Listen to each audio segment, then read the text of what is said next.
Despite crashing the drone and breaking the camera, I managed to capture a 72-mile story across California's coast and farmlands. But it all started in Santa Cruz on the boardwalk. I set out just after sunrise. In many ways, this is a continuation, the next leg of a journey I started when I walked from San Jose to Santa Cruz.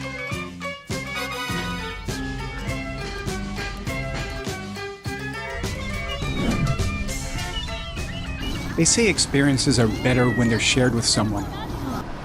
And that's true, sometimes. But what I love about these long walks is the alone time. It's the freedom to notice the little things, to follow my own pace, to linger when I want, or to move on when I'm ready. No schedules, no small talk, just me, the world, and what shows up along the way.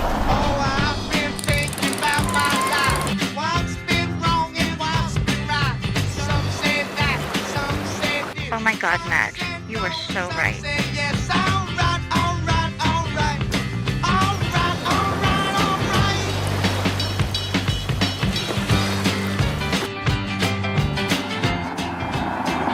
This is a stunning part of California, and I'm embarrassed to say that although it's right in my backyard, I rarely visit it. I'm not one for frolicking in the ocean or spending the day on a beach towel, reapplying sunscreen hourly. I forget that the coastal air and the sound of the waves are every bit a unique sensory experience that my couch in San Jose simply cannot compete with.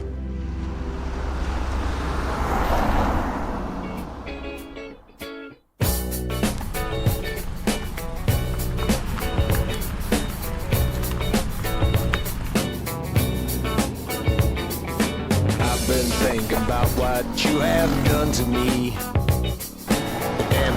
Much deeper than you'll ever see. I guess for some people, the shower provides the space to solve their problems.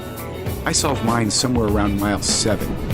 There's a point in a long walk where your thoughts naturally untangle themselves. It doesn't matter what the question is. It really doesn't matter if I was preoccupied with it in the first place. They come, and amazingly, they usually get worked out. What did you do it? What did you do that thing to me?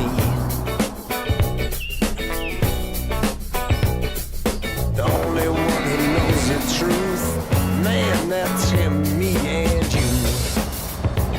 To be perfectly honest, by this point I was ready for a hot shower, some dinner, and just relaxing on a soft bed. What I wasn't fully expecting was bedding down in Oz. Gail's Airbnb was a fully stocked oasis, a variety of cold drinks and snacks. The next morning, Gail insisted on giving me a lift, a mile or so to bypass a windy, narrow stretch of road that isn't pedestrian-friendly.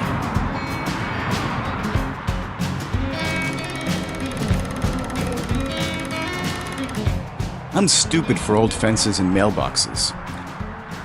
A solitary, weather-beaten post that, at one time, kept things in.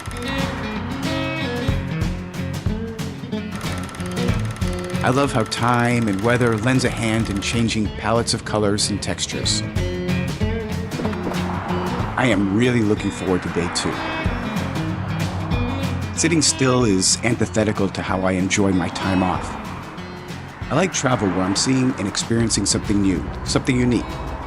Today I hope to see rows of crops and maybe even a tractor or two in motion. Most of my walks tend to weave through urban and suburban neighborhoods, sidewalks, storefronts, traffic lights, but this stretch promises to add something different to the mix.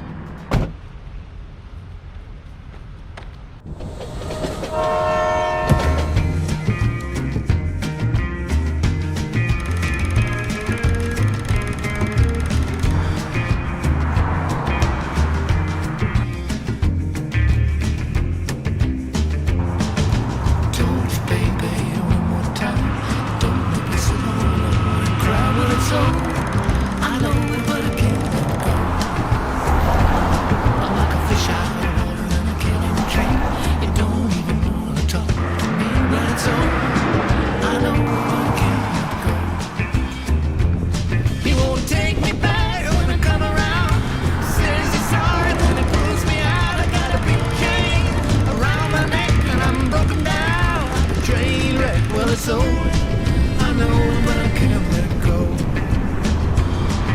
See, I got a candle and it burns so bright in the window every night. Well, it's over.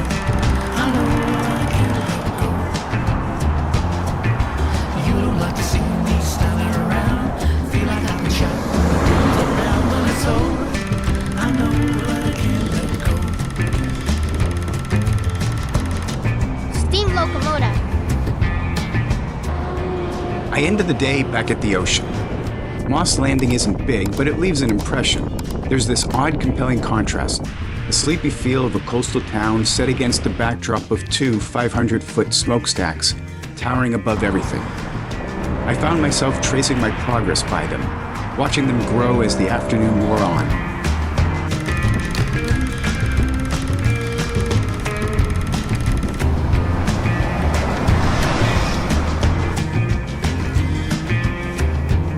We stayed at the old Captain's Inn. Our room had wide windows that overlooked the old Salinas River. We sat at the windows and watched the sunset. We woke up to a blanket of overcast skies, perfect for filming in the Moss Landing Cemetery. Little could I know at the time that this would be a recurring theme for the day.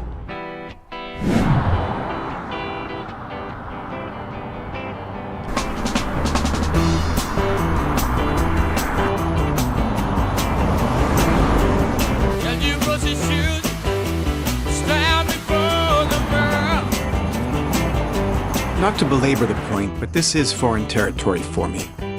I have stopped in Salinas a few times over the years. I'm pretty sure I haven't set foot in Castroville. What I know about these parts is what I read as a schoolboy in Steinbeck novels. So I set out to see, for myself, what all the fuss was about. And everything looks so complete when you're walking out on the street and the wind catches your feet. I find that tragedy is best overcome with donuts.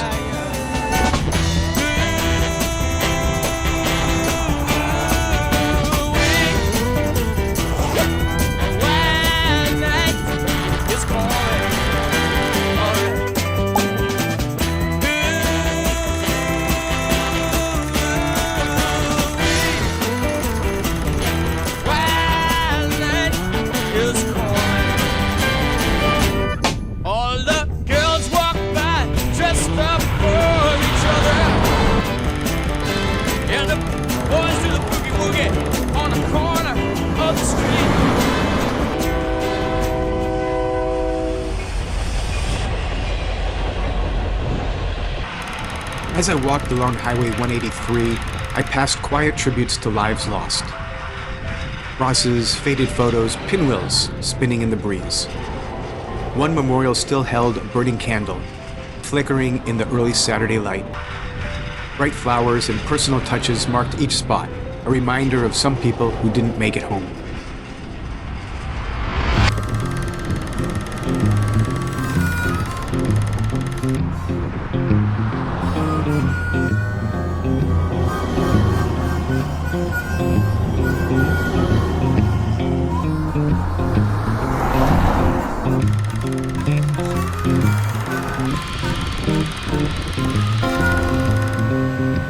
Steinbeck's childhood home is open for tours daily from 11 in the morning until 2 in the afternoon. I showed up around 3 o'clock on a Saturday. Also, they're closed on Sundays and Mondays.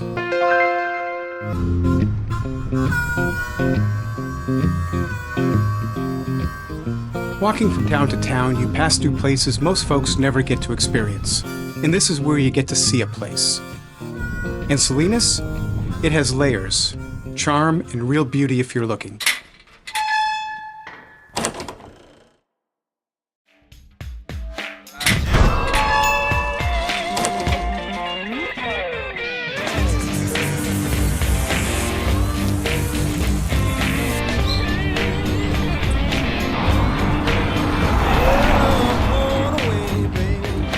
Well, the agricultural portion of this journey is almost coming to an end. My Boston to New York City walk had some rural sections, and in October, it offered some great colors. But that walk was about as close as I've come to anything like this journey.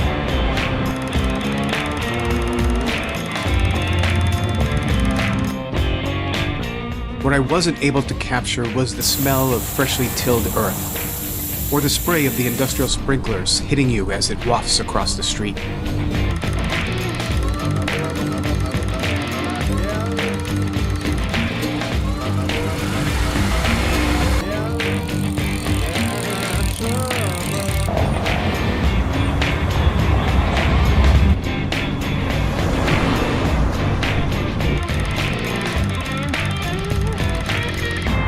And just like that, it's back to sidewalks and subdivisions, with fields fading behind me.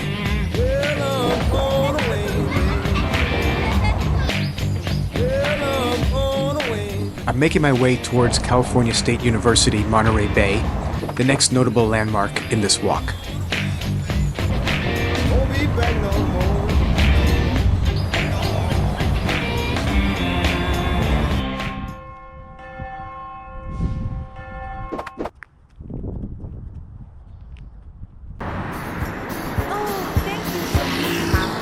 You can just make out Monterey Bay off in the distance as I descend into the neighborhood, which is timely as I'm starting to feel the cumulative effects of the past 3 days.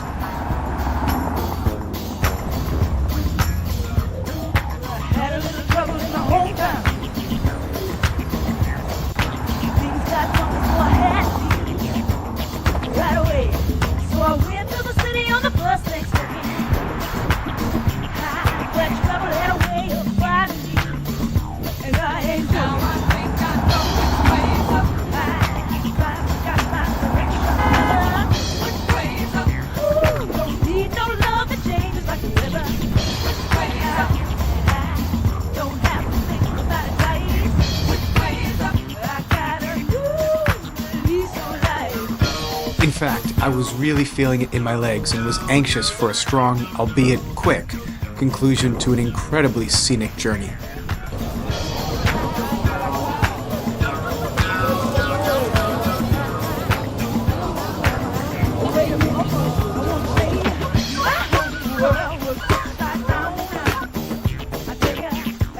This first shot was fine.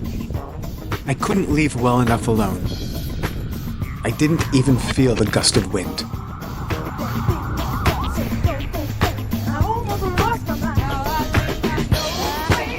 One way to finish, and another way to finish. And then there's this. Excuse me, is this your bagel? If not, I guess I better find who it is.